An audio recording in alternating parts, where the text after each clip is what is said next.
Estimados hermanos que siguen la transmisión a través de los medios de comunicación que les ofrece nuestra parroquia de San Francisco de Asís en Chapala, sean cordialmente bienvenidos a esta su sección, Testigos de Cristo, que a lo largo del desarrollo de estas pláticas queremos compartir con todos ustedes la historia de hombres y mujeres que han vivido en plenitud el Santo Evangelio, a través del amor a Cristo, el amor a la Iglesia, el amor a las almas, el amor al Evangelio, respondiendo siendo instrumentos con la gracia de Dios nuestro Señor.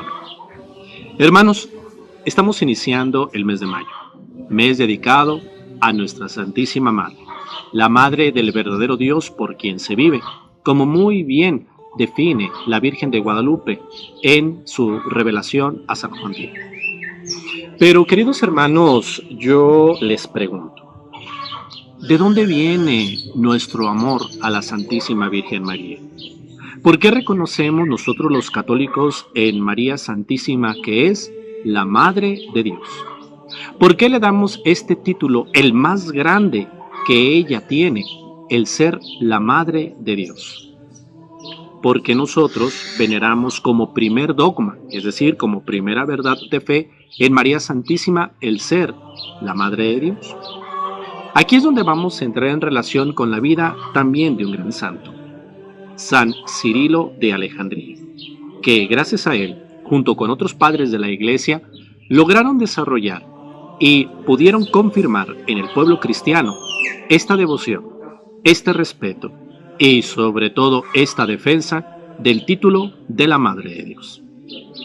Hermanos, primero tenemos que ubicarnos en la última etapa de la historia del Imperio Romano. Nos ubicamos a mediados y casi ya cercanos fines del siglo V, en los cuales ya el Imperio Romano se encontraba dividido en dos. La Iglesia cristiana se había expandido prácticamente por todo el Imperio Romano. El cristianismo, a partir del año 380, ya era religión de Estado. Y para ese entonces, año 430, ya la fe cristiana estaba totalmente transformada dentro del Imperio Romano. Hermanos, nuestra historia comienza, primero, haciendo una aclaración histórica, política y eclesiástica. Se acordarán en la primera entrega, en la historia de San Gregorio Magno, que hablábamos de la pentarquía, es decir, del gobierno de los 5 patriarcados. Recordábamos que cada patriarcado era una diócesis de suma importancia que coincidía con una ciudad igualmente importante dentro del Imperio Romano: Roma, Constantinopla, Alejandría, Antioquía y Jerusalén. 5 sedes, 5 patriarcas, la pentarquía.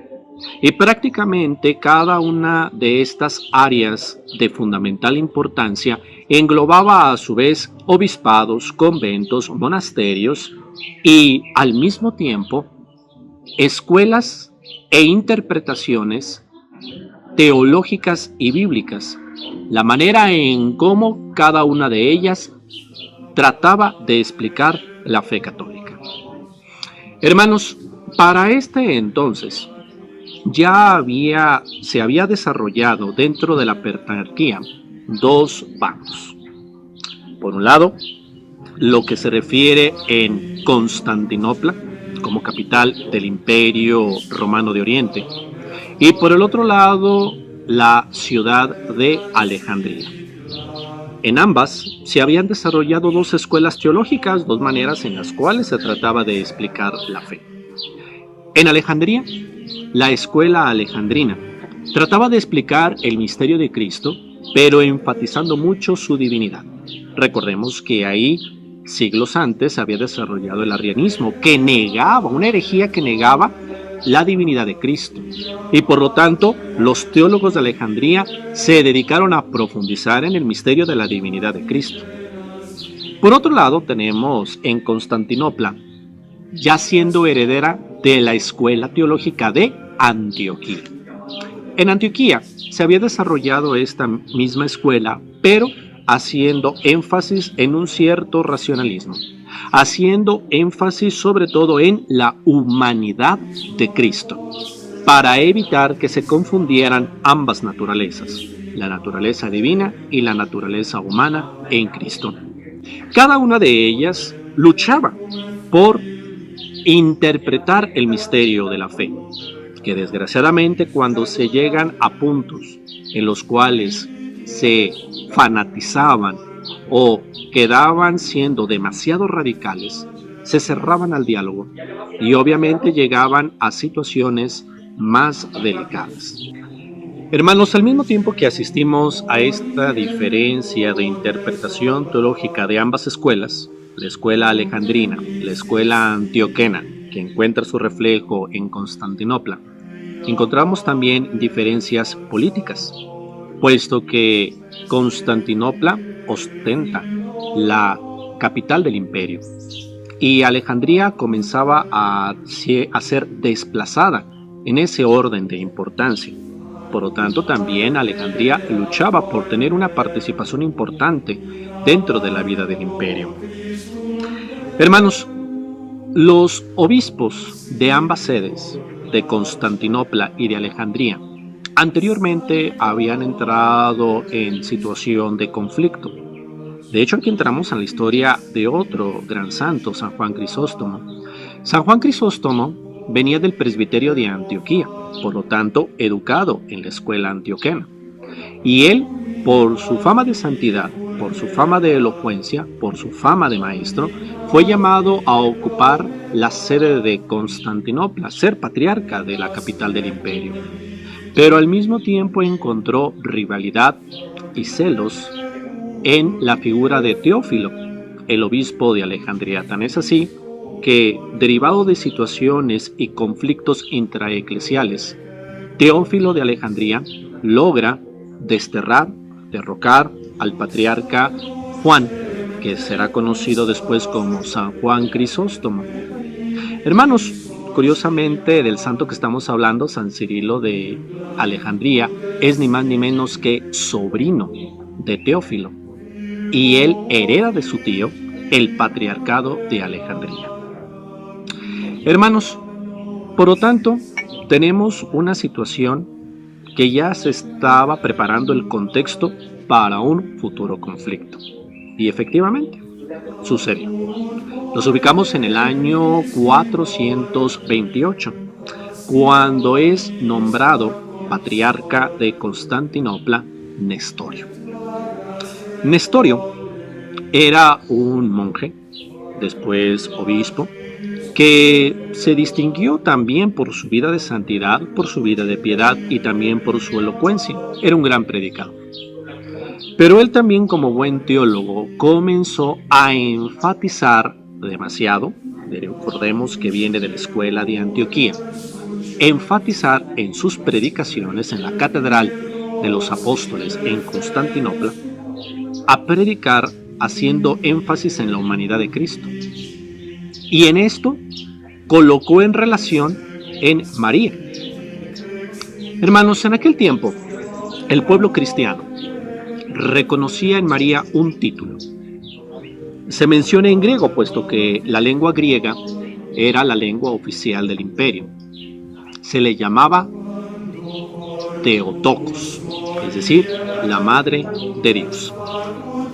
Hermanos, este título no le agradaba del todo a Nestorio. No le agradaba que el pueblo cristiano llamara así a la Madre de Dios. Y por lo tanto, Nestorio, a través de su predicación y de su enseñanza a su pueblo, comenzó a decir que no era correcto llamarle así a María, sino que había que llamarle Cristotokos, es decir, Madre solo de Cristo. Y es entonces que, aunque él trataba de hacer una distinción entre las dos naturalezas de Cristo, la divina y la humana, sin embargo, la gente sencilla, la gente que compone el pueblo de Dios, no lo tomó así. Al contrario, comenzó a defender con mayor ahínco el título de Theotokos, el título de la Madre de Dios, No aceptaban ningún tipo de matiz, no aceptaban ningún tipo de cambio en su amor y en su devoción a la Madre de Dios, representado bajo ese título. Por eso comenzó el pueblo de Constantinopla, comenzó a rebelarse y comenzó ya a tener actitudes hostiles y de desobediencia en contra de su propio obispo, en contra de su propio patriarca. Tuvo tal resonancia esta rebelión de Constantinopla hacia su obispo, que encontró eco ni más ni menos que en su sede, que era su competencia, Alejandría. Ya estaba de obispo el patriarca Cirilo. Y Cirilo, al escuchar y al tener noticias de este tipo de quejas de situación delicada que estaba viviendo la capital del imperio, toma cartas en el asunto. Y él comienza a desarrollar toda una teoría teológica acerca del título de la Madre de Dios. Es ahí en donde primero logra el apoyo de todos los monjes de Egipto, que van a representar su principal apoyo y respaldo. Y al mismo tiempo escribe una carta al Papa de aquella época, el Papa Celestino I, dándole cuenta de todo lo que estaba pasando en Constantinopla. El Papa Celestino I convoca un sínodo, una reunión de obispos locales en Roma en el año 430. Y de ahí es en donde ya el Papa Celestino I es el primero que inicia la defensa del título de la Madre de Dios junto con el patriarca San Cirilo. Hermanos, en este momento Nestorio se encontraba ya siendo constantemente atacado, pero encuentra su apoyo en otro patriarca, el patriarca Juan de Antioquía. En ese momento, ese patriarca le pide a Nestorio que sí, que siga defendiendo su postura, pero que busque la reconciliación con los demás patriarcas. Es ahí en donde Nestorio, en lugar de buscar la reconciliación y el diálogo entre sus hermanos obispos, apela al emperador. El emperador romano de Oriente era Teodosio II. Lo apela con él para que convoque un concilio, es decir, una reunión de obispos muchísimo más grande, para que puedan discutir y puedan debatir quién tiene la razón. ¿Bajo qué título se le debe venerar a María? ¿Decirle Madre de Dios o simplemente decir Madre de Jesús en cuanto hombre? Hermanos, aquí encontramos otro tipo de énfasis en el sentido de la participación imperial dentro de los concilios, dentro de la vida de la Iglesia.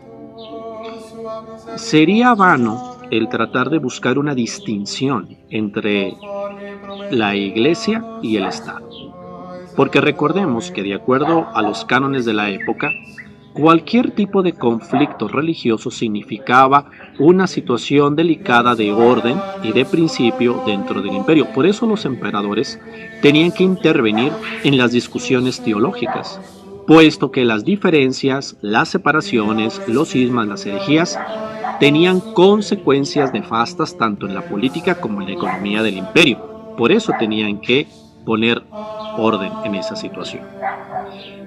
Teodosio II habla con su colega emperador del Imperio Romano de Occidente, Valentiniano III, para que él a su vez convoque a los obispos de Occidente y puedan juntos celebrar el tercer concilio ecuménico en la ciudad de Éfeso en Pentecostés del año 431. Hermanos, aquí es donde ya comienzan a surgir situaciones desgraciadamente tristes y humanas, ¿no? Pero que a través de esas situaciones tristes y meramente humanas, sin embargo, la providencia de Dios continúa actuando. Se logra hacer la convocatoria del concilio y ya para esas fechas, hablamos ya mes de junio del año 431, se hallaban ya en la ciudad de Éfeso el patriarca Nestorio, el patriarca Cirilo junto con sus obispos y monjes que lo apoyaban. Se encontraban también 3 presbíteros representantes del Papa y todavía no llegaban los representantes del patriarca Juan de Antioquía. Hermanos, es ahí en donde comienza serios debates en los cuales comienzan a tener situaciones inclusive de violencia, inclusive también de cárcel, intervenciones del ejército imperial, órdenes de aprehensión en contra de los patriarcas, inclusive situaciones de gozo y de alegría como cuando ante el resultado final del concilio la gente con antorchas en la mano salen a custodiar a los obispos que estaban reunidos en un templo dedicado a la Santísima Virgen María en la ciudad de Éfeso, que fue la sede del concilio. Hermanos, ¿cuál fue el resultado del concilio de Éfeso? Fue el siguiente: definir que en Cristo, verdadero Dios y verdadero hombre, existen 2 naturalezas, la naturaleza humana y la naturaleza divina, y que ambas naturalezas conviven sin separación, pero tampoco sin confusión, en la única persona del Verbo, es decir, Jesucristo nuestro Señor. Por eso, María es llamada con formalidad y con derecho la Madre de Dios, Theotokos. Esto fue un motivo de gran júbilo en el pueblo cristiano, puesto que el concilio de Éfeso no hizo otra cosa más que reconocer la presencia amorosa de María Santísima ante el pueblo cristiano. No hace otra cosa el concilio de Éfeso más que definir con categoría teológica cómo el católico debe de creer en María y cómo debe de venerarla con este título, la Madre de Dios, y cómo es su relación con Jesús dentro del marco de la historia de la salvación. Hermanos, otro tipo de decisiones ya en el campo disciplinar del concilio fue, primero, la excomunión y el destierro del patriarca Nestorio, porque él no se arrepintió y fue desterrado prácticamente hacia el sur de Egipto y allá murió. El patriarca Cirilo regresó a su diócesis de Alejandría y en un gesto de amor y de reconocimiento a María Santísima por el resultado del concilio, el sucesor del Papa, en este caso Sixto III en Roma, en la Basílica de Santa María la Mayor, que él recién había terminado de construir, mandó poner en el arco triunfal de la basílica un mosaico, en el cual todavía está presente, un mosaico con las imágenes de la Santísima Virgen María, precisamente en reconocimiento al concilio de Éfeso. Hermanos, ¿qué nos deja de enseñanza como testigos de Cristo todos estos personajes que intervienen en la historia de nuestra iglesia y sobre todo en el desarrollo del título de la Madre de Dios? Primero, que en la historia de la iglesia, queridos hermanos, como muy bien Jesucristo nos narra en la parábola del trigo y la cizaña, siempre van a convivir el trigo y la cizaña, y Cristo deja que crezcan juntos. Esto significa que dentro de la vida de la iglesia no nos debe de sorprender que existan consagrados y laicos que, por un lado, quieran defender la fe, y por otro lado, otro tipo de laicos y consagrados que quieran desviar de la fe. Y sin embargo, todos juntos dentro de la misma iglesia existe ese debate, ese diálogo, pero al mismo tiempo esta toma de decisión conjunta y de manera contundente en la defensa del depósito de la fe. ¿Por qué razón? Porque recordemos que la iglesia es gobernada por el Espíritu Santo. Y Cristo nos deja plena garantía y seguridad que la iglesia, como cuerpo místico de Cristo, que la iglesia, como gobernada por el Espíritu Santo, siempre va a contar con el sustento, el apoyo, la protección y el amor de Dios nuestro Señor, siempre y cuando nosotros los católicos nos mantengamos fieles a lo que Cristo nuestro Señor nos enseñó, siempre y cuando nosotros nos mantengamos fieles a lo que la Iglesia nos enseña, sobre todo a través del desarrollo de los concilios ecuménicos, siempre y cuando nosotros como católicos nos encontremos unidos dentro de la comunión de la Iglesia, principalmente con el Papa y los obispos en comunión con él.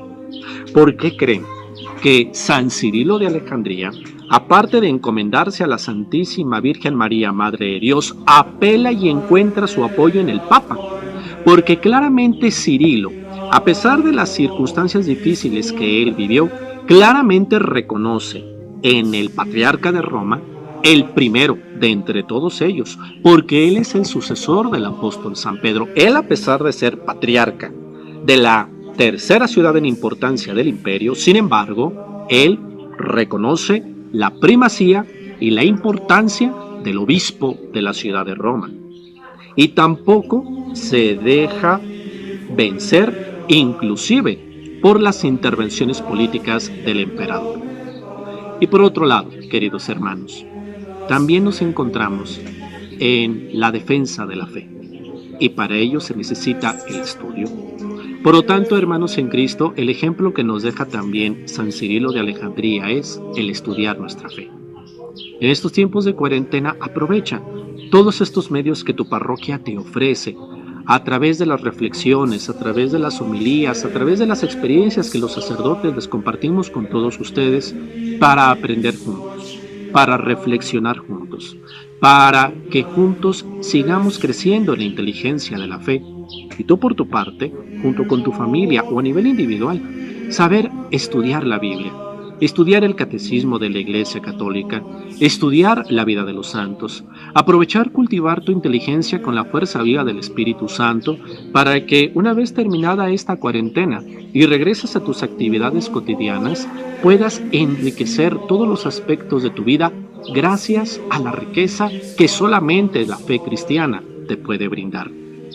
Finalmente, hermanos, en este mes de mayo, el mes de María, acordémonos todos los días de ella.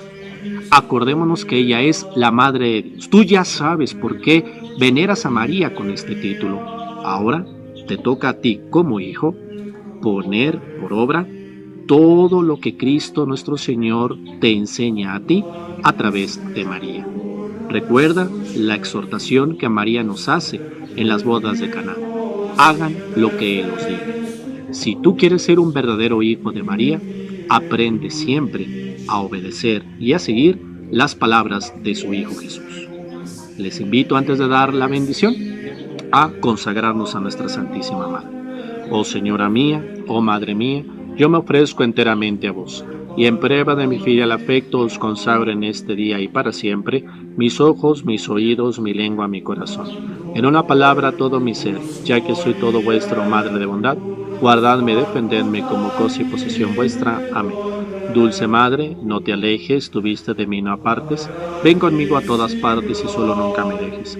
Ya que me proteges tanto como verdadera Madre, haz que me bendiga el Padre, el Hijo y el Espíritu Santo. Amén. El Señor esté con ustedes. La bendición de Dios Todopoderoso, Padre, Hijo y Espíritu Santo, descienda sobre ustedes y permanezca para siempre. Amén. Que Dios los bendiga y los esperamos dentro de 8 días en otra cápsula más de Testigos de Cristo. Los esperamos.